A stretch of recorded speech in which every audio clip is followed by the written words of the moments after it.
everyone, it's Strange Michael. I hope you're doing well today. I have a review here for a movie that I've always wanted to finally finish. I think I started this movie in this set of two films back 7 years ago, I want to say, something like that, based on one of my favorite YouTube channel's recommendations, Rambo Raft for Life, aka Matt. That's his name. Matt recommended this film forever ago. Not to me directly, but in his review for it. I think he's done a couple of reviews over the years on YouTube for this. Please go check out his channel. Great YouTuber. Been around for like 14 years now. Anyway, this is a Wes Craven film, directed and written by him, and it is called Shocker, right here. Not Virus. That's a good one too. Not as good as some parts of this. This is not a perfect movie, but this is not a perfect movie either. Just kind of horrific in its own way. Anyway, Shocker came out in 1989, and you're not going to recognize anybody in it. I thought the main guy, like the main character of the film, was the same guy that played Jesse from Nightmare on Elm Street Part 2. It is not, as far as I can tell, but he looks a hell of a lot like him. If you told me these guys were brothers or even cousins, I'd believe it.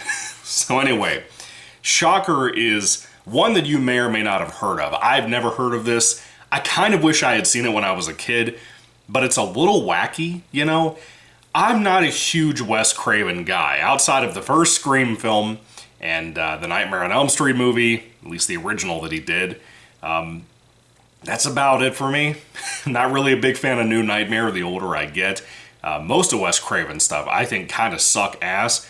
I love the man himself. He seems like a super sweet man in all the interviews that were around. And rest in peace. You know, he seems like a very cool guy. Doesn't seem like a sleazeball, in my personal opinion. But Shocker is the kind of thing that proves my point, but this is better than a lot of his shit. Like, I've seen People Under the Stairs back when I was like a teenager. I hated it. I'll never probably watch it again unless I do a Wes Craven marathon. If you'd like that, let me know, and I'll try to check out all of his stuff. Serpent in the Rainbow, fucking hate it. I despise it. Easily his worst movie. Easily.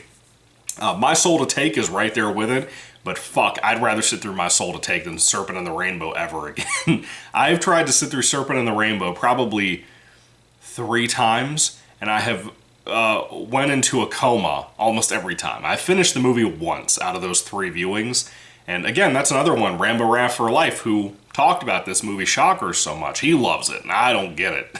I do not get it. Anyway, back to Shocker, though. This is a movie that, again, it's a very wacky film. It's trying its best to be a horror comedy in some ways, but not in like a Tucker and Dale way, more like in a Freddy way, in a Nightmare way, you know? Basically, this killer, so much about him comes across as basically Freddy Krueger, but in a different way. We essentially have a young man who is the son of a police lieutenant, sergeant, I don't know the rankings. I don't know anything about it, but his dad is a leader in the police force locally, and they experience a great amount of loss in their life, which is really sad.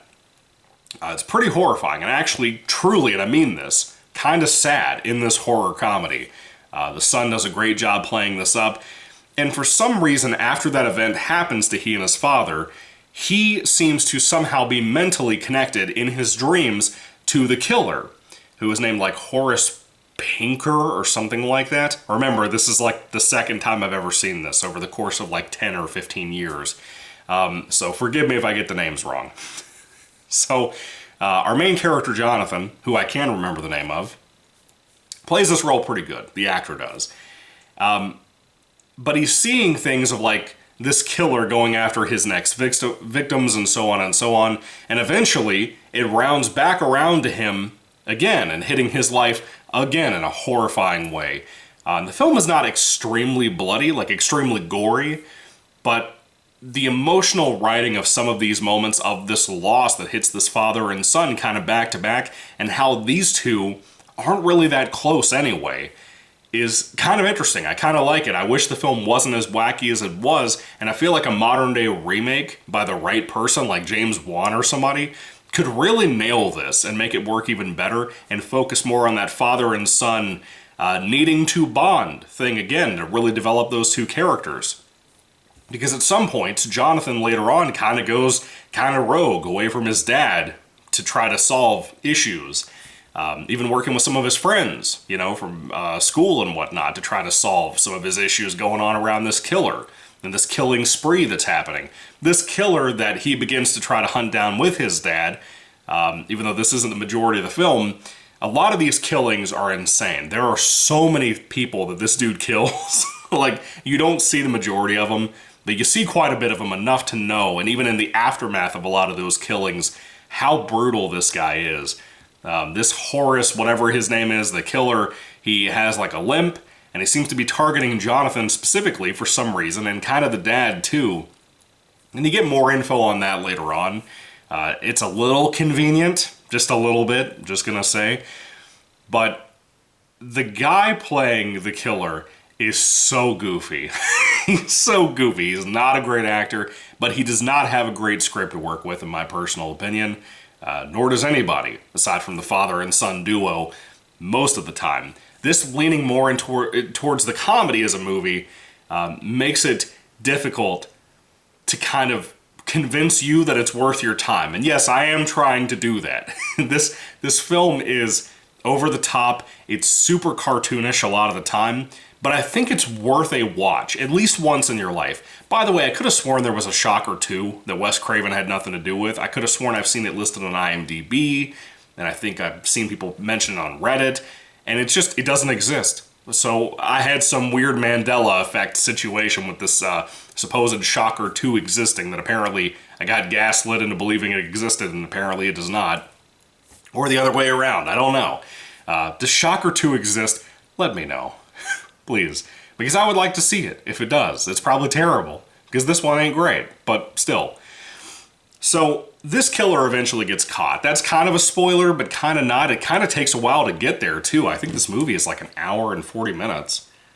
Yeah, about an hour and 50 minutes in total. It takes a little bit of time to get there, but the killer eventually gets caught, and this is really what sets us into motion with the title, and really understanding, for you who have never heard of this movie, what it's actually about. The killer gives his soul to the devil in his jail cell after he gets caught and he's about to be on death row, to the the electrocution chair. And basically when he's at the chair, where he gave up his soul, and these big static TV lips came out of the TV and said, "You got it, baby." It was so goofy, dude, I'm telling you. If that sounds stupid, believe me, it's stupid. But it's fun stupid. Really fun and stupid. The killer, when they try to electrocute him to death in the chair, he disappears. And he's apparently made of electricity now. So he can travel through outlets and walls, he can travel through damn light bulbs, he can do all kinds of stuff. But one of his biggest powers is that he can jump into people now that he's more of just energy instead of a body and soul, and he can possess people. So this is where it gets kind of fun.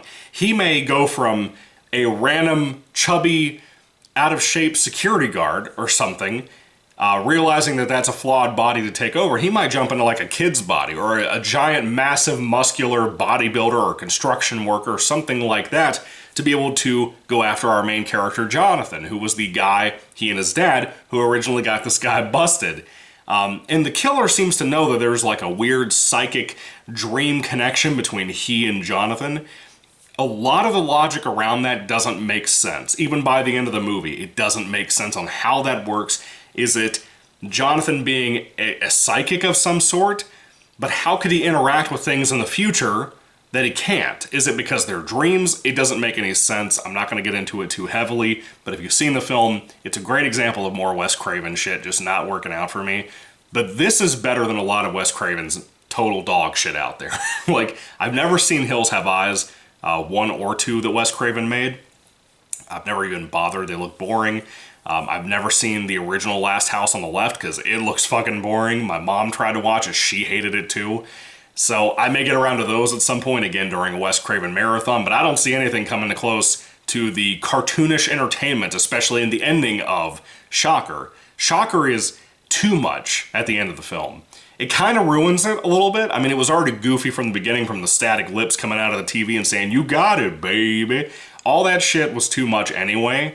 But by the end of it, where you have so many things that don't make sense and are happening, I don't understand it, I don't get it, it's simple, but it's stupid, you know? But a movie called Shocker, with the concept and the ideas I've told you about, does it sound like it need to make sense?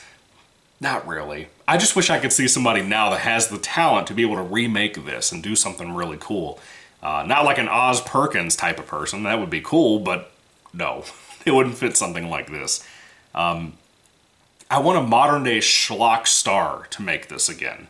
Maybe like a Lloyd Kaufman even. Like, let Troma do it. Fuck it. You know, let's let them do it. Let's see what they do.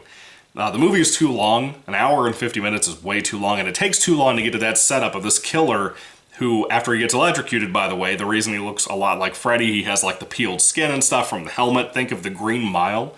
If you've ever seen that, you know a lot about the burn marks and stuff you can have. And even worse, in that movie, this guy looks and acts a lot like Freddy Krueger. Even though he has a limp, he is making joke after joke, and eventually when he gets these electricity powers, whatever, he is wacky, dude. His one-liners and shit, oh my god, it makes the movie. It makes the movie. There are moments in here, especially in the ending, that I talked about being too much, and when you see it, you'll understand what I'm about to say. They feel like you're seeing somebody do things nowadays on YouTube. And when you see it, you'll know what I mean. But at the end of the day, the best thing about Shocker, even though there's not a lot of gore and blood and practical effects and a lot of sensical writing, or sensible writing for that matter, the best thing about this movie is the soundtrack. The soundtrack kicks so much ass. The song that this movie is either named after or the song was made for this movie is called Shocker, and it's like an 80s hair metal type of song. It kicks so much ass. It is such a great song, dude. I can hear it right now in my brain. That's the best thing about this movie. And again, the soundtrack in general, like every song in here, I love. I think it is so good. The majority of it, I would say I've never heard before. There's not a ton of songs in here, but the stuff that is, I don't think I've heard the majority of it. I want to know if that song was made for this movie. Since it's Wes Craven, I would say probably so. But this is pre-Scream and post-Nightmare. You know, post-Nightmare by like 5 years, so I don't know, man. There's some great shit in Wes Craven's Shocker. Do I recommend you checking out? Obviously, yes. Check it out if you like Wes Craven. If you like slashers, this is a unique one to say, hey, I've seen that at least once in my life. But it's nothing super memorable. You're not going to remember the majority of the plot. And like I said, I saw it last time like 6 or 7 years ago, and I didn't remember most of it. You know, a lot of the emotional stuff I didn't remember at all. But I think that could have been even more quaint if it had been maybe drafted a few more times, if we'd gotten away from a lot of the cartoonish shit in the movie. I think it needed to abandon that to be better. But for what it is a hokey, goofy cartoon of a Freddy Krueger ripoff from the guy who created Freddy Krueger, it's alright. It's got some good stuff in there. It'll be worth your time, I think. I may be rating it a little too high when I give my rating in just a moment, but forgive me for that. I think it's enjoyable, though. It's got some cool stuff in here, and again, from a guy who likes Wes Craven but hates the majority of his movies, this is not bad at all. If I had to rate Shocker on a 5-star basis, I'd give it a 3 out of 5 stars. Super entertaining in a lot of ways. That's really what my rating scale is based on, about how much I enjoyed something. But this was a fun time, dude. It was a really, really fun time for what it was, and I recommend it for the right person. Again, though, I think Virus is a better movie. That's not a Wes Craven film, but man, Virus is fucking scary to people like me who are terrified of like robots and AI and animatronics and Donald Sutherland. That'll make sense if you've seen the movie. Anyway, have you seen Shocker? What do you think about it? Is it your favorite Wes Craven film? Is it in your top 5 Wes Craven films? I'd love to hear all that down below too. Thank you guys for watching. I appreciate you. God bless you all, and goodbye.